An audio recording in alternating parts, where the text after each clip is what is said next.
Easy now. Papa got things making him come down. Ooh, you make my high come down. Always tripping when you come around. I'ma have to cut you off, like right now. You see, I don't want to drive me. You can say that for your mama. Maybe you should smoke some. Me try the marijuana. I was never you good. The vibe was straight. Showed you a couple of things and they ain't finna change. I treated you right. Everything was a gift from a time to your bag and the color on your lip. Welcome to a special edition of Seahawks Man to Man, a YouTube exclusive. My name is Michael-Shawn Dugar. You can follow me on the tweet machine at Mike Dugar. You can see it on the screen there. I'm still verified. Shout out to Elon Musk. I need the yellow check. I think the yellow check though was the official one. Either way, Chris, talk to him. What is good, everybody? It's your boy Christopher Kid. Be sure to follow me on Twitter at CKIDD206 and that's CKid206. All right, we're back. Should be like over the weekend while we're dropping this. Seahawks played on Thursday, so the schedule's thrown off a little bit, but we got our standout plays from the loss to the Niners. I'm going defense. Chris is going offense. I think that's a little bit of a swap from last week. Chris, are you setting it off again for us this week? I might as well. Now, which side of the ball should I start on, you think? You're going offense, right? Wow. Newsflash. I guess I just ruined that one. Yeah, I did pick offense. So I am going to look at the offense because for the most part, some of the same problems that Mike addressed last episode when we did our standout plays of the week film review, they kind of carried over. And also had a clip which is kind of showing the Niners a little bit of love, but also execution-wise, the Seahawks probably haven't seen this happen too many times. And I'll explain exactly what I'm referencing. But the first play is a run play. And it's 2nd and 10. So you could either pass it here or run it here, but this is early in the game. The game just started. This is probably their second play.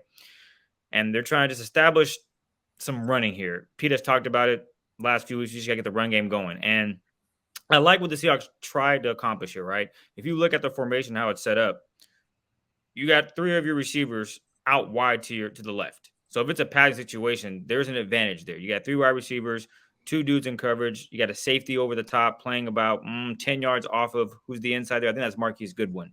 So I like what they're trying to do. Spread out the linebackers, get them spread out across the field, and attack the running lanes. In this scenario, they try to run the football, and I just want you to watch Austin Blythe, who is snapping the football. Yeah, immediately, as Mike talked about it last week, just look, when Kenneth Walker gets the ball, everything looks pretty good. He has it. This play looks like, okay, he has a crease. You see Damian Lewis is pulling to make a block on Eric Armstead, the defensive tackle there. This play could go for some positive yards.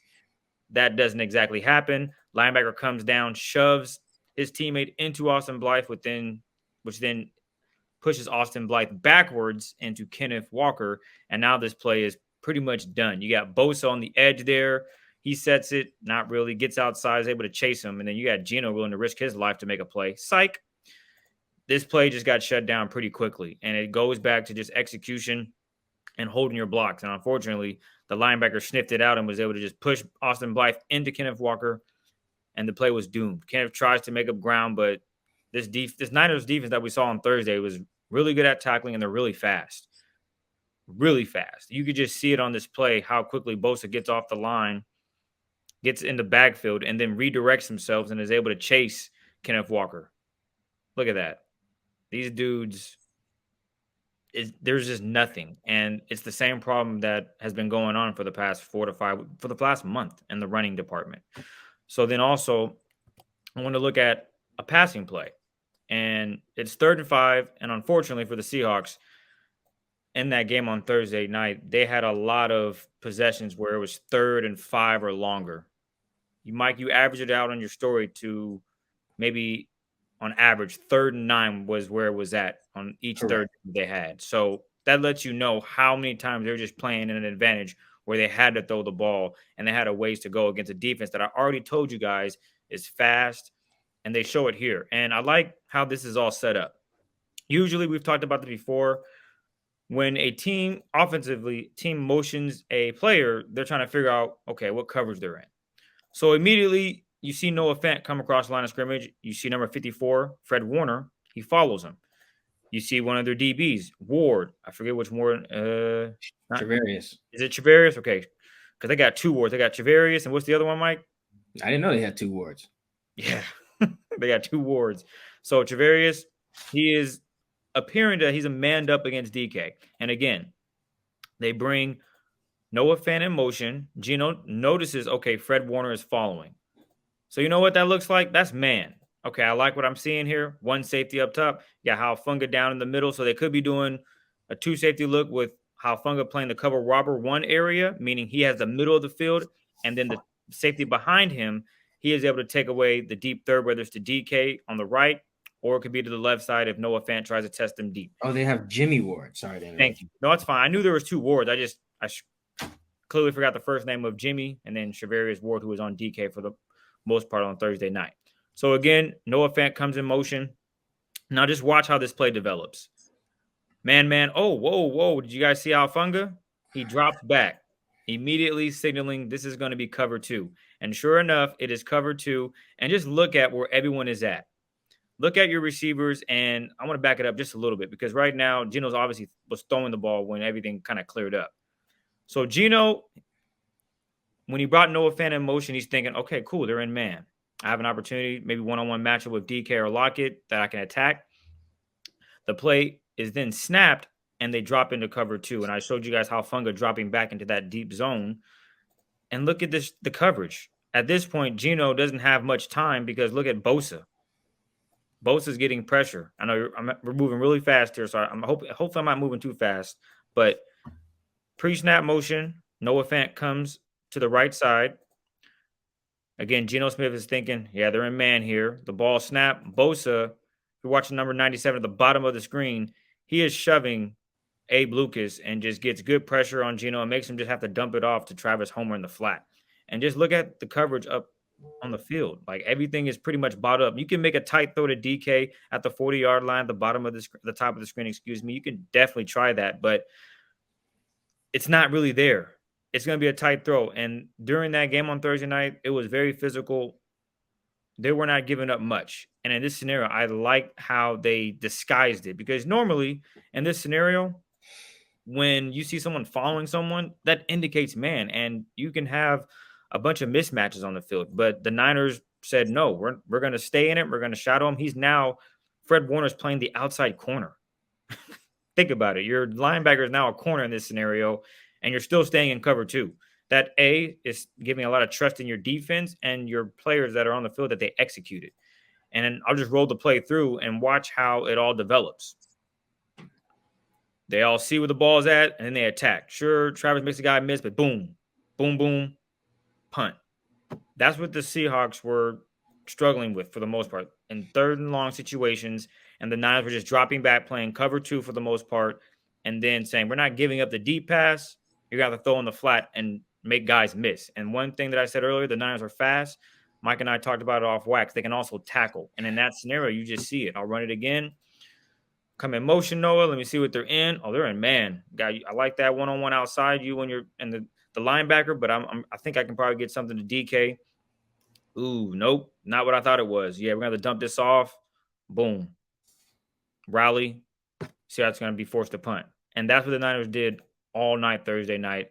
And because just execution-wise, the Seahawks, they didn't have their best output on that regard. And the Chiefs have some dudes up front that can definitely put pressure on the defense. So it'll be interesting to see how they game plan for the Chiefs moving forward. But those are the 2 plays I looked at. One was the running play with Kenneth Walker, again, just not having much room to do anything.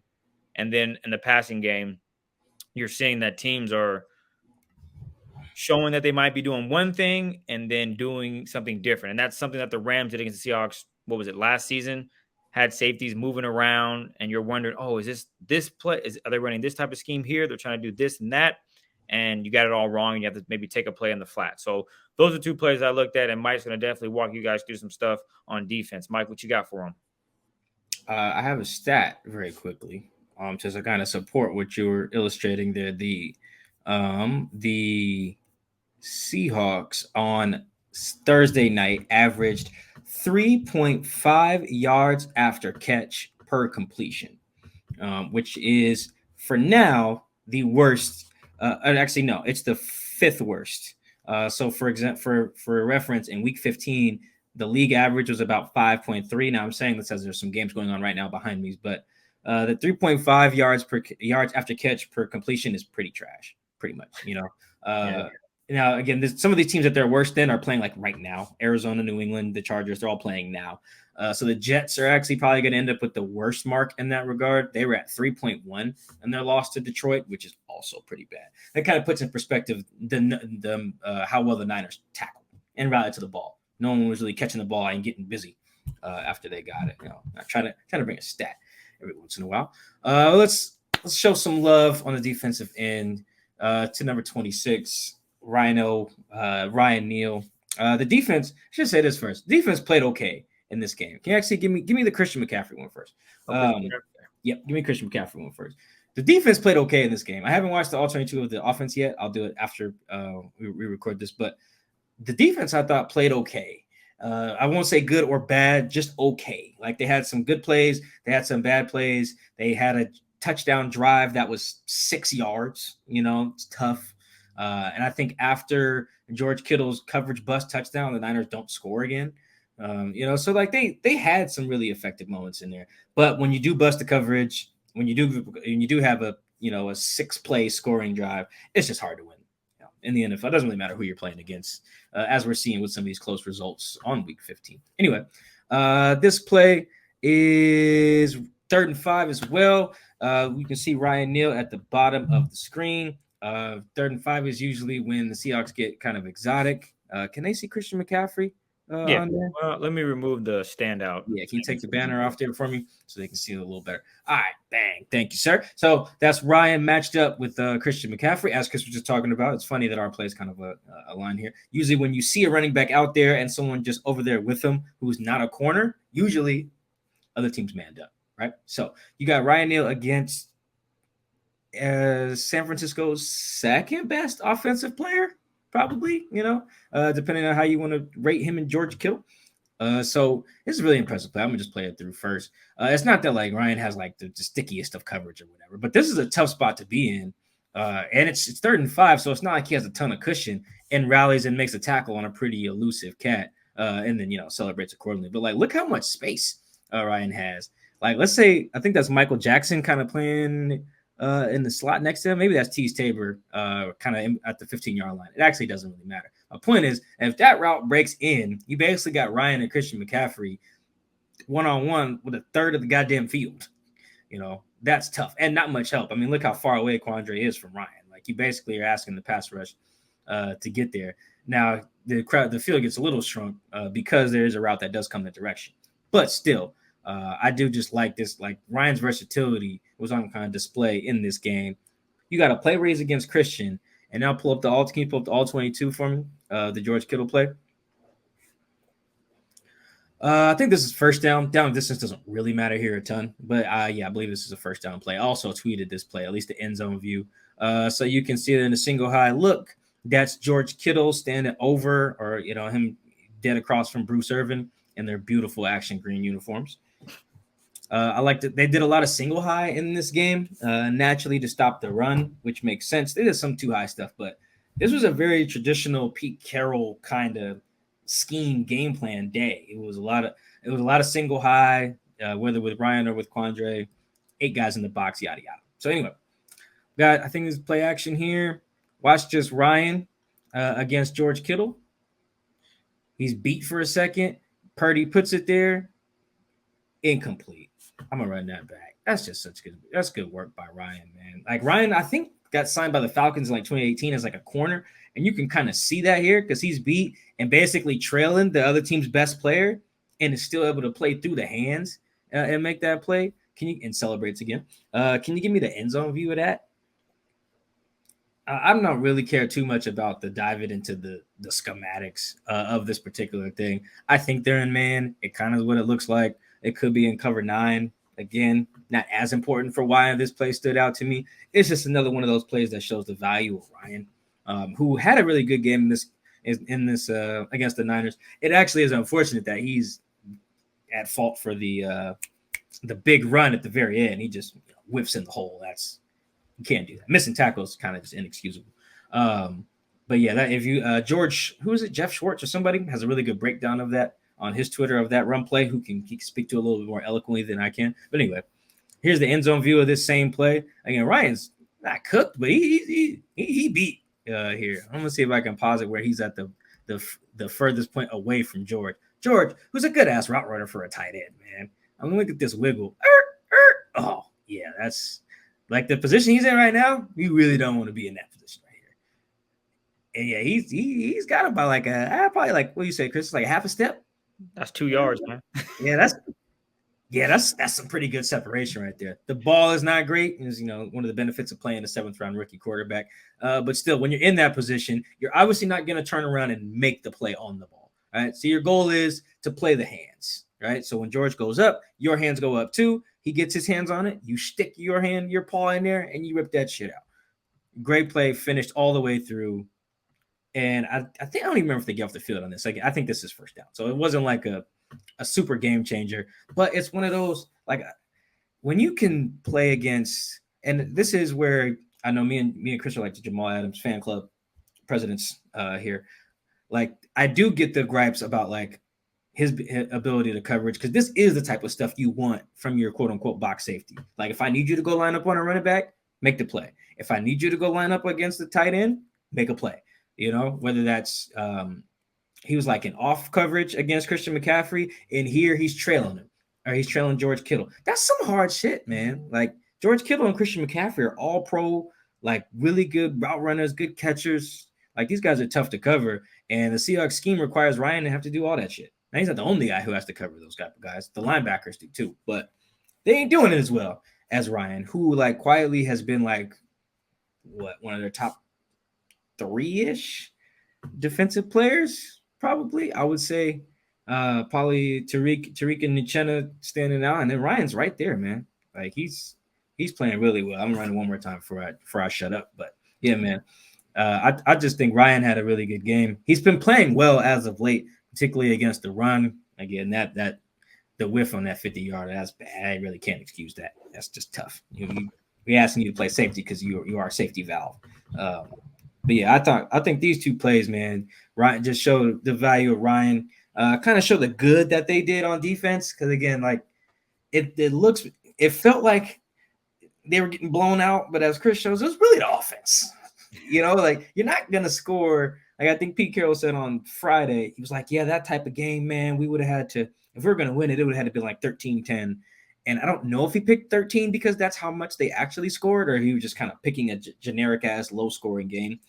But that's unrealistic to expect to just beat a team with Brandon Ayuk, that offensive line, Christian McCaffrey, and George Kittle, hold them to 10 points. What? That's just, again, unrealistic. No, they needed to score more, than 13 points to beat those guys. So, yeah, man, shout out to Ryan. He's out there playing with hurt knee, hurt elbow. Yeah, you saw that big ass. Yeah, that big ass cyborg brace that he's got on. He was questionable or game time decision coming into the game. And just, yeah, that dude, tough as nails, man. I think he's been playing really well. I think he's like a restricted free agent too. So like, they can get him back next year without, spending a ton of cash, which is unfortunate for Ryan because he deserves way more than whatever the RFA tender is. But yeah, those are our standout plays from week 15. It's still rough on offense. As Chris showed, they're not executing well, and it's not an all 11 thing. It's one guy here, one guy there getting their butt kicked or losing their rep, and then the whole thing can just go to shit. Whereas, and then on defense, it's getting better. Like, I was encouraged. Chris, did you get a chance to watch the defensive film? No, I've been watching offense because I knew that's where I wanted to go when you texted. What was it, this morning or yesterday? Like, hey, what's that going? I was like, you know what?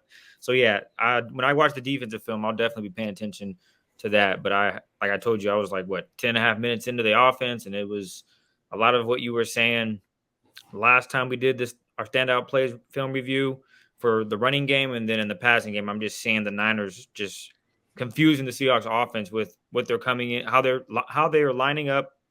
And then when the play snaps, how everything looks different. It's not looking good for the offense. I'll tell you that. The Niners were just faster. Schematically, they were doing things that I don't think the Seahawks were prepared for, as I mentioned with my clip and regarding Fred Warner following Noah Fant, indicating man, and then they're still in cover 2. So that was, I think, a wrinkle that they're going to see a lot more teams do now, putting guys in motion. Sidney Lane could be in man, and then they're in cover 3. They're in cover 2. They're in cover 4. You name it. That option is there. So hopefully the Seahawks can bounce back and get a win against the Chiefs. Did they win the game, Mike? I know you got the NFL games up. Did the Chiefs get the dub? Yeah, the Chiefs won. They beat the Texans in overtime. Yeah, Davis Mills. Texas played them hard. So Davis Mills sucks. So that's part of it. So yeah. Well, we want to thank you guys for joining us on another episode of our Standout Film Review Plays of the Week. We will come back to you next week. It'll be the next episode that we do will not drop until we're gonna do a preview, right, Mike? Yeah, I'm gonna text Nate Taylor, our Chiefs guy with the Athletic. I'm gonna text him as soon as we're done and see what Nate's schedule is like. And that should be our midweek joint before I fly to Missouri. Oh, bring a big coat. Yeah. Not looking forward to that. I have never been to Arrowhead though, so should be fun. Chiefs game should be exciting. Seahawks don't usually play a lot of boring games, so should be a fun one. Again, like Chris said, thank you guys for tapping in. Week 15 Standout Plays. We will catch you guys next time. Peace.